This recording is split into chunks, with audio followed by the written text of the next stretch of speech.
Okay, we're continuing here with the best of the West and art, movies, and music by me, Pete Rogers. And again, the way I've seen it is my books that are most popular with people in person are least popular on the internet because I'm sort of pegged on the internet as only being a nutrition writer. But in real life, the people love the art books better than the nutrition book. Most people don't care about nutrition.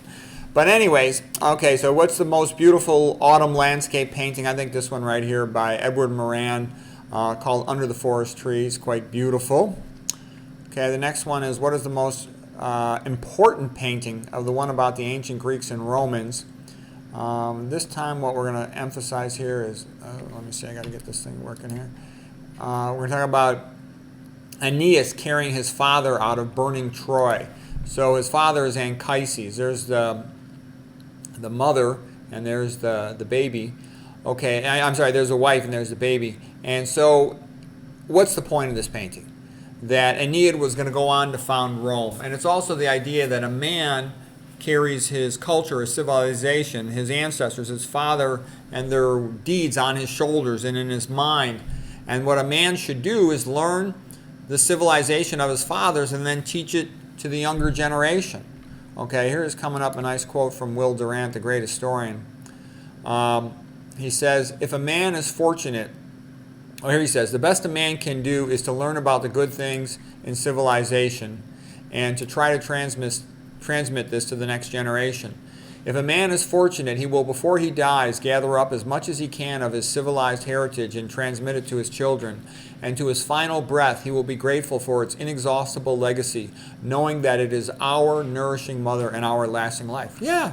Western civilization is magnificent. People should shout it from the rooftops. Should be proud of it.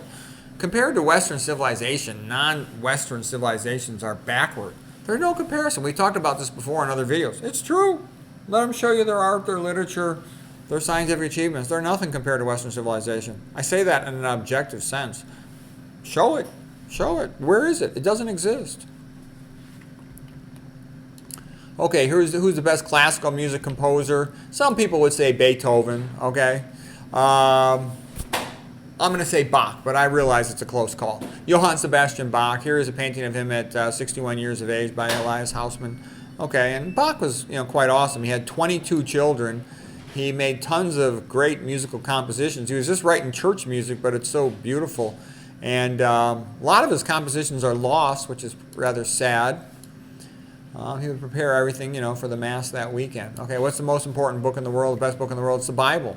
The Bible is by far the most important book in the history of the world. It shaped civilization. Vishal Mangalwadi, the Indian guy, wrote a magnificent book about it. He called it The Bible That Made Your World. This book brings freedom. This book puts an end to slavery. This idea of man creating the image of God, all men being equal in the eyes of God. There's nothing like that else in the world that so much empowers the little guy. Christianity is the religion of the little guy, okay? It's what empowers the little guy, says, even though he's just a peasant, a poor peasant, in the eyes of God, he's equal to the king, okay? That's why kings don't like it, modern kings, okay? Modern rich rulers. So here's a painting of the Bible by Vincent van Gogh from 1885. It's the only book that has a chance to bring peace and prosperity to the world. Because again, like Arnold Toynbee said, the brotherhood of man is dependent on the fatherhood of God. So I'll just tell you, like a lot of young people, they're kind of arrogant and stupid. Here was this young guy. This guy was like one of the top students in his medical school class. He was having trouble. His parents had gotten divorced, and he had a hard time with that. He started becoming an alcoholic, dropped out of med school, and his parents wanted him to go back to med school. He was a good student. He could have gone back. And so they sent him to talk to me, and he saw that I had a copy of the Bible on my desk. I often read the Bible. And he said to me, why do you have a Bible on your desk? That's a farce. It's ridiculous. And I said, do you think Bach was a good composer? And he goes, yeah, greatest of all time. I said, do you think Michelangelo was a good artist? And he said, yeah, the greatest of all time. I said, do you think, Victor Hugo and Fyodor Dostoevsky are good writers? And he goes, yeah. And I said, well, what would they be without the Bible and Christianity? And he just gave me a blank stare. And I said, nothing. And he said, yeah. And I said, right, instead of mocking the Bible, you should learn about it. I mean, if you want to be a creative person, a creative writer, a creative painter or something else, where do you want to go for mentors, for examples? Is all these devout Christians. They've created the most magnificent, beautiful things on the planet Earth. That I want to be connected to that, okay? That's where the greatness is. Okay, look at modern TV and pop culture. It's just garbage on top of garbage because it has no moral foundation to it. Without a moral foundation, it becomes trivial and meaningless, and it doesn't resonate with us deeply, so it's no good. Okay, Patrick Henry, the great founding father, he said, the Bible is worth all the other books which have ever been printed. Okay, here's the best Christian apologetics book. It's called The Case for Christ by Lee Strobel. His wife had become a Christian, and he wasn't happy about it. He was a journalist, so he decided to study Christianity for himself to prove to her that it was false. And in his process of him studying Christianity, he decided to quit being a journalist and become a preacher, a pastor. That's what he did. So it's available as a print book, audio CD, and a DVD, Case for Christ. It's great. It's a masterpiece. It's the best of the apologetics books. It's concise, accurate, entertaining. Okay, the last thing we're going to do today is go through a story painting. What is the best story painting of all time? And the best story painting of all time is The Voyage of Life. There's 4 parts to it. It's done by Thomas Cole in 1840, 1842. And it's magnificent. He was a leader like of the Hudson River Valley School of American Christian Artists. And so here is the birth. And the birth, you can also call it birth in childhood. And you see the guardian angel, like Mama is there with the baby coming out of the birth canal. It is a time of abundance, like the Garden of Eden, wonder and joy and beauty, and everything is new.